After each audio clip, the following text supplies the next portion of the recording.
और नया संविधान की जो बात करती है भाजपा सरकार, बाबा साहब ने कहा था कि संविधान अच्छा हो या बुरा, उसको जब तक चलाने वाले लोग, उनकी नीयत अच्छी नहीं होगी, चलाने वाले हाथ अच्छे नहीं होंगे, तो वो संविधान अच्छा साबित नहीं होगा। और आज आज़ादी के 76 साल 77 साल हो गए, वो बात बाबा साहेब की सच निकल रही है। वो बात बाबा साहेब ने भविष्यवाणी की थी, क्योंकि उन्हें पता था कि ये संघी भाजपाई मनुवादी लोग उनकी बनाई हुई नीतियों को, संविधान को ना ही लागू आज तक कर पाए हैं और ना ही आगे लागू होने देंगे। और ये सब उनका षड्यंत्र है, जातिवाद, वर्ण व्यवस्था, सब कुछ। क्योंकि वो अंग्रेजों से जो बोलते हैं कि इंडिया नाम से हमें गुलामी का प्रतीक है। अगर आपको इंडिया, जैसे एक सहवाग हैं क्रिकेटर वीरेंद्र सहवाग जी का ट्वीट आया कि हमें इंडिया नाम से हमें अंग्रेज़ों की गुलामी का प्रतीक महसूस होता है, तो जिस क्रिकेट को आप खेल रहे हो, याद दिला दूं कि वो क्रिकेट भी अंग्रेज़ों का था। वो भी अंग्रेज़ लाए थे क्रिकेट, जिससे आप आज करोड़ों अरबों रुपए कमा रहे हैं। ब्राह्मणों का, हिंदुओं का इस देश में दिया हुआ कुछ भी नहीं है, सिर्फ गुलामी गुलामी गुलामी इन्होंने दिया। और जो संविधान हमारे बाबा साहेब ने दिया, उसके भी ये खिलाफ हैं।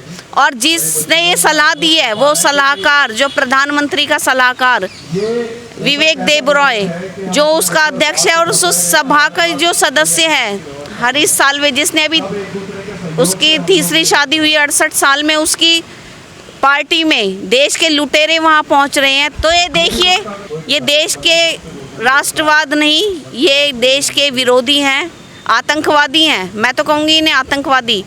संविधान बदलकर क्या करना चाहते हैं ये लोग? संविधान बदलकर क्या करना चाहते हैं? इनके पास ना अपनी नीतियाँ हैं। पहली बात तो राजनीति तब करनी चाहिए जब आपके पास कोई विज़न हो। इनके पास कोई विज़न ही नहीं है। इनको सिर्फ मुद्दों से भटकाना है।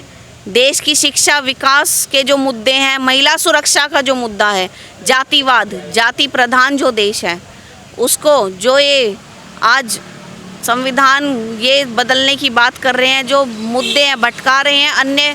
और मैं विपक्ष से भी कहूँगी कि आप इनकी बातों में, इनके बातों का, इन चीज़ों में जितना आप फंसोगे, आप उतना अपना समय नष्ट करोगे। आगे बढ़िए और इस पार्टी को, भाजपा को हराइए और आने वाले अपने देश के भविष्य के लिए काम कीजिए, मुद्दों पर काम कीजिए। तो भारत सरकार तो है ही, रिजर्व बैंक ऑफ इंडिया है, आप ये सब कैसे बदलोगे? इंडिया कितने नाम में है, कितने नाम में है? बीसीसीआई खुद देखो आप, क्या है बीसीसीआई में? आई का क्या है? इंडिया ही है ना वो, या मैं गलत हूँ? IIM है, IIT है, तमाम है। हाँ जी। तो इंडिया और भारत, और भारत के संविधान का आर्टिकल 1 यही कहता है कि India is Bharat and Bharat is India. संघ का, राज्यों का संघ है ये, भारत का संविधान का आर्टिकल 1 कहता है। तो ये तो आपकी बेसलेस कहते हैं। भारत बहाना है या फिर संविधान पे निशाना है? संविधान पे निशाना है। मनुवादी ये सत्ता, सरकार, देश पर कब्जा, देश की सारी प्रॉपर्टी जो ये है हमारे, सारी ये चीज़ें इन पे, हाँ, ये इन चीज़ों पर कब्ज़ा करना है कि हमारे देश का सारी संपत्ति पर कब्ज़ा कर लेना और हमें जो आज तक वंचित हैं उससे वंचित रखना।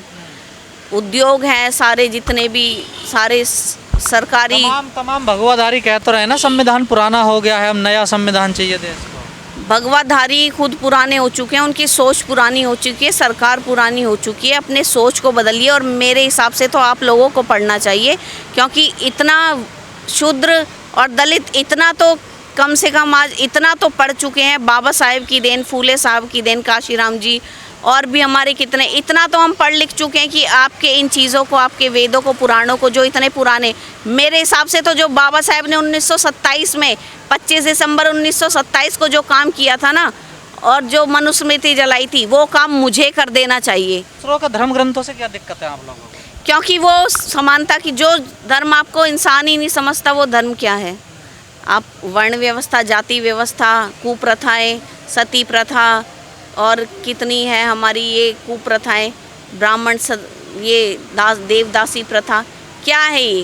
क्या ये ऐसा देश जो चंद्रयान पे, आप चंद्रयान की बात कर रहे हैं, चंद्रयान 3, मैं बोल रही हूँ कि वहाँ पे आप भारत देश, वहाँ पे ज़मीन खरीद के सारी कहते हैं ना, सारी काल्पनिक चीज़ें हैं। आप यहाँ से जातिवाद ख़त्म नहीं कर पाए, आप यहाँ पे शांति नहीं ला पाए। विश्व स्तर पे शांति की बात करते हैं आप, अपने देश में शांति नहीं आ पा रही, महिला सुरक्षा नहीं है।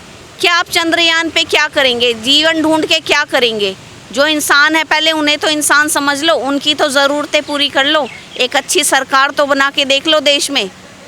तो ये तो सारी आपके षड्यंत्र हैं। आप विश्व गुरु तो बन गया ना भारत, देखिए मनुवादियों की ना सबसे बड़ी उनकी जो प्रॉब्लम है ना, वो कल्पनाएं बहुत करते हैं। जैसे इनके वेद पुराण काल्पनिक है ना, वो कल्पनाओं में बहुत जीते हैं। वो कहते हैं ना कि कल्पना, इन्हीं यही कल्पनाएं जो है ना इनकी बर्बादी का आज कारण बन चुका है। क्योंकि शिक्षा जो लाए, जो उन्होंने पढ़ाया, वेद पुराण नहीं पढ़ाए, हमें पढ़ने भी नहीं थे। बाबा साहेब को संस्कृत नहीं पढ़ने दी, बाबा साहेब संस्कृत के ऐसे ज्ञाता हो गए कि उनके जैसे संस्कृत कोई देश में। तो हमें तो जितना आप करोगे वंचित और हमें दबाओगे, हम तो उतना ऊपर उठेंगे। आप जितना हमें करोगे परेशान, हम पे अन्याय अत्याचार, हम उतना आगे जाएंगे और अपने हक अधिकार की लड़ाई लड़ना कम नहीं है ना। आप भी तो उनके धर्म को गाली देते हैं ना।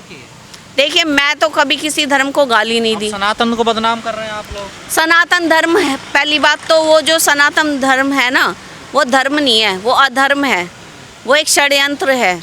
उसका खुलासा होना चाहिए और उसका नाश। जैसे अभी उदयनिधि ने कहा ना कि इसके लिए कि इसको एक बीमारी, एक वायरस की तरह है, इसको ख़त्म कर देना चाहिए। तो ख़त्म कर देना ही चाहिए, क्योंकि ज़रूरी नहीं कि वो क्रिश्चियन होंगे या कुछ। मैं खुद एक दलित हूँ और मैंने क्रिश्चियनिटी, हर धर्म को मैं भी पढ़ रही हूँ, लेकिन कोई धर्म असमानता की बात करे तो वो कोई डेंगू कह रहा है सनातन को, कोई HIV बता रहा है, कोई कह रहा है इसको नष्ट कर दो, इसको ख़त्म कर दो। तो ये तो दूसरे के धर्म की आस्था को आप देखिए ठेस पहुँचा रहे हैं ना। वो जो ठेस पहुँचाते हैं वो कुछ नहीं, उनका भावना आहत गैंग जो उनका चल रहा है कि उन्होंने ट्वीट कर दिया प्रोफेसर रतन लाल जी पे, कैसे FIR कर दी। आज उनका प्रमोशन रोका गया है इस चीज़ को लेकर, और सेम डे उनकी रिहाई हो गई थी तब भी कि इन पर FIR है, इन्होंने ये वो। इतने बड़े इतिहासकार, हम जैसे लोग उनसे इंस्पायर्ड हैं, मोटिवेटेड हैं, हमें वो अपना इतिहास बताते हैं। नहीं तो हम कहाँ से जानेंगे, कैसे करेंगे? हमारे चंद्रशेखर आज़ाद जी हैं, हमारी बहुजन मायावती जी हैं जो हमारी, तो हमारे लीडर्स को तो दबाया जाता है। उनको चाहे तो अगर इनको कोई मुद्दा नहीं मिलेगा तो उनके कैरेक्टर पे बोलेंगे, उनके व्यक्तिगत जीवन पे बोलेंगे। तो ये राजनीति नहीं होती, ये सिर्फ आप चाहते हैं कि हमारे अंदर फूट डली रहे और आपका राज चलता रहे। तो ऐसा नहीं होगा। हम समझते हैं, जानते हैं आपके सारे चाल, सारे षड्यंत्र, और हम इनसे बाहर हैं। हम पहली बात तो फंसे ही नहीं थे। हम तो संविधान बचाने के लिए क्या कर रहे हैं आप लोग? संविधान बचाने के लिए देखिए, हमने भीम आर्मी ने FIR भी कराई है, कार्रवाई भी की है, उस पर अभी एक्शन होगा। हमने जो उस पर काम किया है, पे FIR करो। हाँ जी, FIR कराई है हमने। पार्लियामेंट स्ट्रीट थाने पे हमारी भीम आर्मी टीम गई थी, हम गए थे, हमने FIR भी की है वहाँ पे भी, और हम आगे भी इस कार्रवाई को बढ़ाएंगे। लेकिन ये जो मिशन सेव कॉन्स्टिट्यूशन, जो हमारे सारे संगठन हैं, जो आज भी हम यहाँ बैठे हैं, संविधान बचाने की लड़ाई है। चाहे IPC को बदले, CRPC को बदले, IEA को बदले, है ना, कुछ भी बदले, CPC को बदले, ये जो भी करें। लेकिन मैं ये बोल रही हूँ कि ये बदलना, नाम बदलना चाहते हैं, सिर्फ ये नाम बदलना जानते हैं, सिर्फ जगहों के, राजधानी बदल देंगे, राजधानी का नाम बदल देंगे। अरे देश बदलो ना, हालात बदलो ना। हालात क्यों नहीं बदल रहे इस देश के? डिजिटाइजेशन से क्या हो गया? क्या डिजिटाइजेशन से हो गया? आप नोट लाए, देखिए नोटबंदी की, नोट की क्वालिटी देखिए आपने। एक 10 रुपये की कॉपी, जो 5 रुपये का नोट पैड आता है ना, उसका कागज़ भी आपके 100, 50 और 20, ये जो 2000 का नोट, उससे आपकी क्वालिटी। इतना भ्रष्टाचार तो आपने किया हुआ है देश में। क्या पहले के नोट में और आज आप नोट लेके देखो 2000 का हाथ में, लगता है पता नहीं क्या कोई पुराना सा रद्दी का कागज़ लिया हुआ है। तो मकसद क्या है इस सरकार का ओवरऑल? मेरा आखिरी सवाल आपसे। मकसद यही है कि इस जातिवाद को बनाए रखना, वर्ण व्यवस्था को बनाए रखना, और शूद्रों को अशिक्षित रखना, महिलाओं को अपमानित करना। जैसे मणिपुर, राजस्थान, उत्तर प्रदेश तो गढ़ ही है अपराधियों का।